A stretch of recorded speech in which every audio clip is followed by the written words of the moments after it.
Hello friends, आज का topic है कि नी में होने वाली सर्जरीज जो होती हैं, जो कि आजकल बहुत कॉमन हो गई हैं, उनको आप कैसे अवॉइड कर सकते हैं।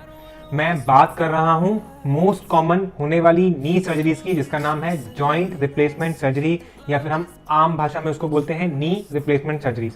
ये जो नी रिप्लेसमेंट सर्जरीज होती हैं, ये दो तरह की होती हैं। एक का नाम है पार्शियल नी रिप्लेसमेंट और दूसरी का नाम है total knee replacement. Good evening friends, मेरा नाम डॉक्टर अंशुल पराशर, मैं जॉइंट एफर्ट्स फिजियोथेरेपी क्लिनिक से हूँ।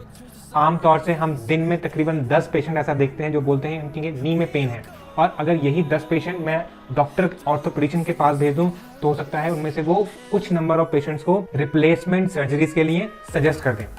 तो मैं आपको ये बताने वाला हूँ कि इस तरह की जो बहुत पेनफुल जो रिप्लेसमेंट सर्जरीज होती हैं, उनको आप किस तरह से अवॉइड कर सकते हैं।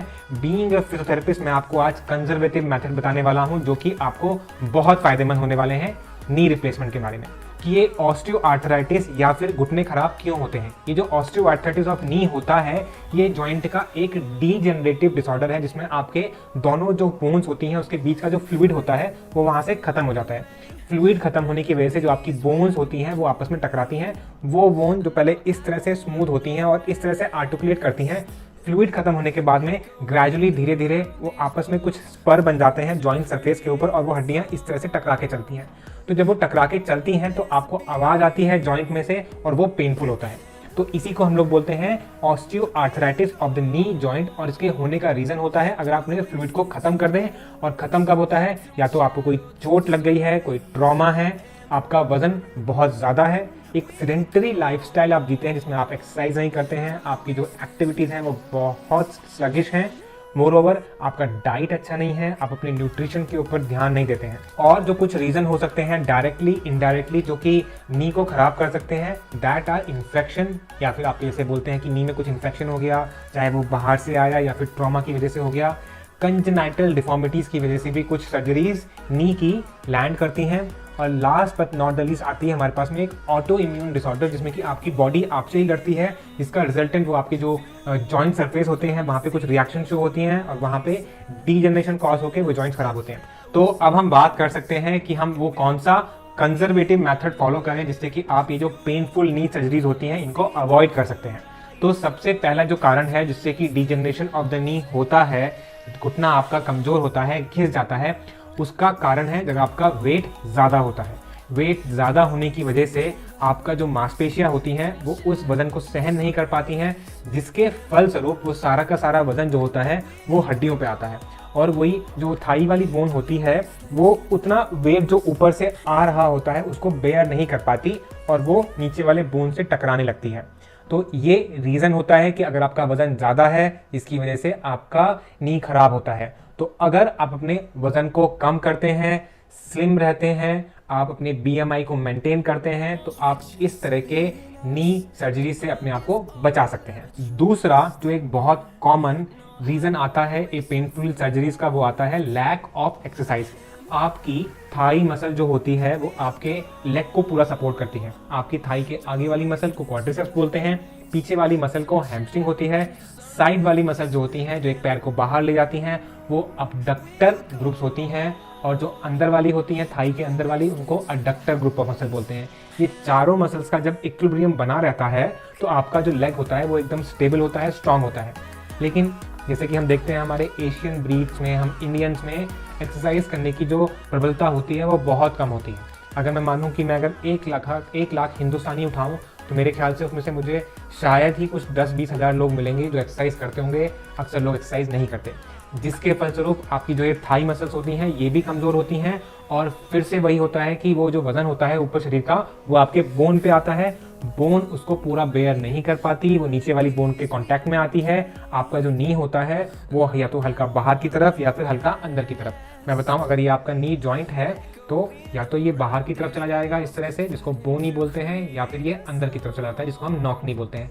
तो ये होता तभी है जब आपकी मांसपेशियां कमजोर होती हैं और ऊपर शरीर का वजन चाहे कम हो चाहे ज़्यादा हो, लेकिन शरीर के लिए वो वजन ही होता है। तो वो मांसपेशियां उसको बेयर नहीं कर पाती और उसके फलस्वरूप नी खराब होना शुरू होता है। अब आपको इसमें करना ये होता है कि आपको अपने नी की जो मांसपेशियां हैं, क्वाड्रिसेप्स, अबडक्टर और अडक्टर जो मांसपेशियां हैं उनको स्ट्रॉन्ग करना पड़ेगा, जिससे कि आप इस तरह की सर्जरीज में ना जाएं। तीसरा एक तरीका जिससे कि आप नी रिप्लेसमेंट सर्जरीज, नी सर्जरीज को बचा सकते हैं, वो है आपकी रेगुलर स्ट्रेचिंग एक्सरसाइज करना। अगर आप रेगुलर स्ट्रेचिंग करते हैं, योग करते हैं, वॉक करते हैं, तो इससे आपकी जो मांसपेशियां होती हैं वो लचीली रहती हैं, आपके जो बोन का इक्विलिब्रियम होता है वो बना रहता है। अगर यही इक्विलिब्रियम आपका गड़बड़ा जाएगा तो वो आपके बोन्स के अलाइनमेंट को, जॉइंट्स के अलाइनमेंट को खराब करता है, जिससे कि आपको आपके जो अलाइनमेंट खराब होने की वजह से वहाँ पे फिर से आर्थराइटिस चेंजेस शुरू होते हैं और वो फिर एक पेनफुल नी बन जाता है। तो अगर आपको कभी ऐसा लगे कि आपका जो नी का अलाइनमेंट है वो खराब हो गया है, जो नीचे वाली बोन है वो स्टेबल है और ऊपर वाली बोन या तो दाएं बाएं खिसक गई है या आगे पीछे खिसक गई है, और सिमिलरली अगर आपकी नीचे वाली बोन के साथ में ऐसा कुछ अलाइनमेंट खराब हो गया है, तो एक किसी अनुभवी मैनुअल थेरेपिस्ट या कायरोप्रैक्टर के पास जाके आप वो अलाइनमेंट को एडजस्ट करा सकते हैं और आपका नी इस तरह से काफ़ी साल तक चलता रहेगा। अब हम बात करते हैं आपके डाइट के ऊपर। हम लोग जो इंडियंस होते हैं वो बहुत ही रूढ़वादी हैं अपनी डाइट के लेके और चेंजेस नहीं करना चाहते। आपको मैं बात बताऊं कि दाल खाने से, रोटी सब्जी चावल खाने से ही आपको स्फूर्ति नहीं मिल जाने वाली है। आपका जो रेगुलर रिक्वायरमेंट है प्रोटीन का, आपके कैल्शियम का, विटामिन डी का, वो पूरा नहीं होता। आप इनकी पीरियोडिकली साल में एक बार जांच कराया करिए, और अगर जांच में लगता है कि ये कम है तो मेडिकल डोज पे आना शुरू करिए। आपको regularly calcium, iron, phosphorus, vitamin D, protein, ये कुछ ऐसी चीज़ें हैं जिसका आपको यूज़ मेडिकल फॉर्म में, टैबलेट, कैप्सूल या सप्लीमेंट फॉर्म में करना ही पड़ेगा। फिर से इसी वीडियो के डिस्क्रिप्शन में आपको कुछ लिंक्स ऐसे मिलेंगे जहाँ पे हम आपको बता रहे हैं कुछ ऐसी चीज़ें जो कि आपकी बोन्स को स्ट्रॉन्ग रखती हैं। खाने के वो चीज़ें जो आपकी बोन्स को स्ट्रॉन्ग रखेंगी। तो कहने का मतलब ये है कि अपने डाइट पे खूब ध्यान रखिए। डाइट अच्छा होगा तो आपकी बोन्स स्ट्रॉन्ग रहेंगी और आपको पेनफुल नी सर्जरीज की तरफ नहीं जाना पड़ेगा। अब कुछ ऐसा जिक्र करता हूँ कुछ ऐसे डिसऑर्डर्स का जिनसे कि आपको पेन होता है, लेकिन कभी आप समझ नहीं पाते कि क्या वाकई में वही आपके पेन का कारण है। जी हाँ, मैं बात कर रहा हूँ आपके वो पेन एक्सेप्ट का जिसको कि आप मेजर नहीं कर सकते हैं। क्या आपको एंजाइटी है, डिप्रेशन है, कि आप किसी स्ट्रेस से हैं? अगर आपको लगता है कि आपकी लाइफ में ऐसा कुछ है तो आपको प्लीज़ अपनी लाइफ से उन सब चीज़ों को हटाना पड़ेगा, क्योंकि ये एक ऐसा कॉज है कि अगर आप, जो मैंने पहले सारे आपको मेजरमेंट्स बताए हैं आपके पेनफुल सर्जरी से बचाने के लिए, अगर आप उन सबको फॉलो कर रहे हैं और उसके बावजूद भी अगर आपको पेन है, तो आपको ये रूल आउट करना पड़ेगा कि आपकी लाइफ में कोई स्ट्रेस, डिप्रेशन, एंजाइटी तो नहीं है। हम अपनी क्लिनिकल प्रैक्टिस में ये देखते हैं कि बहुत वेल टू डू जो पेशेंट्स होते हैं, जो काफ़ी हायर क्लास को बिलोंग करते हैं, जिनके पास में किसी प्रकार के न्यूट्रिशन की, एक्सरसाइजेस की कमी नहीं है, लेकिन कहीं ना कहीं उनकी पार्ट ऑफ लाइफ में ऐसा होता है कि उनको इस तरह के साइकोसोमेटिक डिसऑर्डर से जूझना पड़ता है, जिसके फलस्वरूप उनको पेन फील होता है। और कहीं कहीं पे कुछ डॉक्टर उसको मिस डायग्नोज करके एक चीज़ की तरफ ले जाते हैं कि आपको कुछ आर्थराइटिस हो गया है, और वहाँ पे वो आर्थराइटिस ऑफ नी का ट्रीटमेंट चलते चलते चलते पता नहीं कहाँ की तरफ मुड़ जाता है। तो आपको रेगुलर मेडिटेशन से अपना ध्यान रखना है, योग किया करिए और अपने आप को स्वस्थ रखिए। उम्मीद करता हूँ कि ये वीडियो आज आपको पसंद आया होगा और आपकी बहुत सारी इसमें क्वेश्चंस के आंसर मिले होंगे। और इस तरह की जो इन्फॉर्मेशन वीडियो हैं आप कोशिश करिए कि उनको आगे तक प्रमोट करिए, ताकि वो उन लोगों तक पहुँचे जो लोग इसके ज़रूरतमंद हैं। Thank you for watching Joint Efforts Physiotherapy Clinic.